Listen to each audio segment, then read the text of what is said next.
जे काही सुशीलकुमार शिंदेजींनी अभ्यास केला आहे स्वातंत्र्यवीर सावरकरांबद्दल, राहुल गांधींनी यातून शिकवण घेतली पाहिजे. राहुल गांधी जेव्हा जेव्हा महाराष्ट्रात आले तेव्हा तेव्हा स्वातंत्र्यवीर सावरकरांचा अपमान राहुल गांधींनी केला आणि त्यामुळं सुशीलकुमार शिंदे सारख्या ज्येष्ठ नेत्यांची शिकवण राहुल गांधींनी घेतली पाहिजे. आणि मला असं वाटतं जरांगेजी असेल, हाकेजी असेल, सर्वांनी त्या पाळापाडीच्या भूमिका व्यक्त करून कुणाच्या हाती कुणाला पाडणं नसतं, जनता निर्णय करतं. सर, अमित शहाच्या दौऱ्यानंतर बैठकांचा सिलसिला लगातार सुरू झालेला आहे.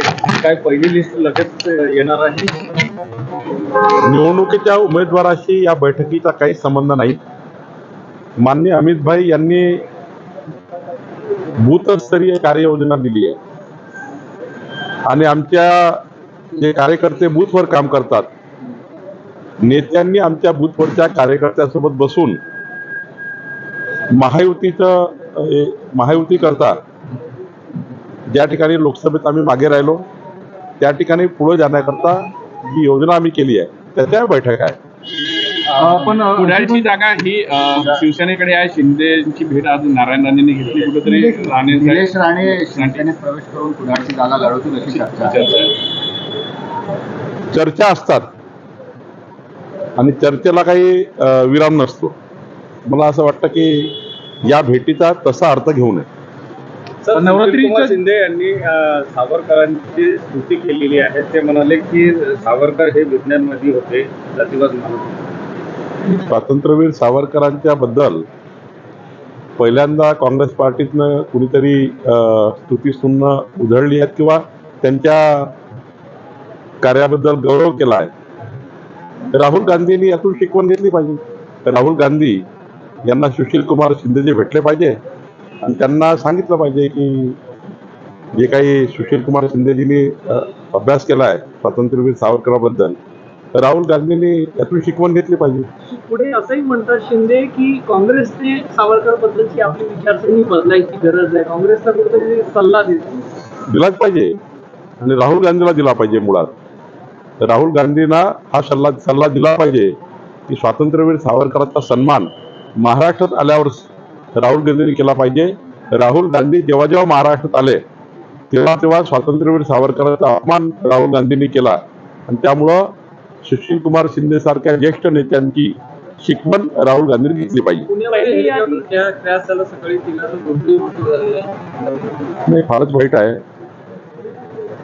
त्या धुक्यामध्ये अस्थि रिस्क घेणे थोडं जरा सर्वांनी त्यातून बोध घेतला पाहिजे. पहिली यादी केव्हापर्यंत येऊ शकेल? आता उद्यापासून नवरात्राला सुरुवात होत आहे. नवरात्रामध्ये सर्व पक्षांच्या आणि महायुतीच्या उमेदवार जाहीर होतील असं म्हटलं जात होतं. बैठकांचा सिलसिला सुरू मग पहिली यादी केव्हापर्यंत? साधारण महाराष्ट्राचा आतापर्यंतच्या निवडणुकीचा आपण विचार केला तर निवडणुकीची आचारसंहिता झाल्यावरच साधारणतः सर्व पक्ष आपल्या याद्या जाहीर करतात. मला वाटतं याची वाट बघूया.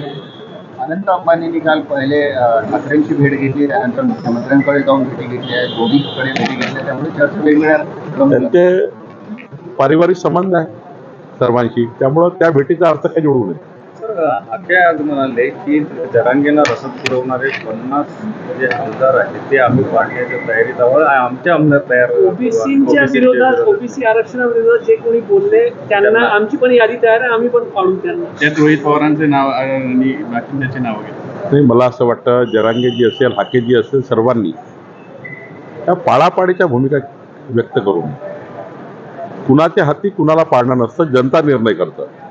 शेवटी मतदानाचा अधिकार प्रत्येकाला दिला आहे आणि त्यामुळं मी जर म्हटलं उद्या याला पाडतो त्याला पाडतो, हे मला वाटतं की आपल्या क्षमतेच्या बाहेर असतं. तसं बोलू नये, कुणी बोलू नये. असं ना जरांगीने बोललं पाहिजे ना हाकेने बोललं पाहिजे. शेवटी प्रत्येकाला एक 20-20 वर्षे जनतामध्ये आपण काम करतो, जातीपातीच्या बाहेर जाऊन काम करतो. त्यामुळे जात पात धर्म पंथ आणून निवडणुका लढणे आणि निवडणुकीमध्ये जातीपातीच्या आधारावर निवडणुका लढून त्या ठिकाणी जातीचं प्रदर्शन करणे हे काही महाराष्ट्राला मान्य नाही. महाराष्ट्राची जनता हुशार आहे. जातपात धर्माच्या आधारावर महाराष्ट्राची जनता निर्णय करत नाही. अनेक आमचे नेते असे आहेत महाराष्ट्रात सर्व पक्षामध्ये आहे की एकही घर नसताना त्या ठिकाणी 5-5, 7-7 निवडून आले. एक घरांचा व्यक्ती. नागपूरमध्ये उदाहरण आहे ना, रमेश बंग एवढ्या दिवस होते, सतीश चतुर्वेदी होते, नितीन गडकरी साहेब आहेत. शेवटी जातीपातीच्या राजकारणाने कधीच माणसं मोठे होत नाही. आणि त्यामुळे मला असं वाटतं जरांगेजी असेल, हाकेजी असेल, या सर्वांनी यातून बाहेर निघालं पाहिजे. Thank you.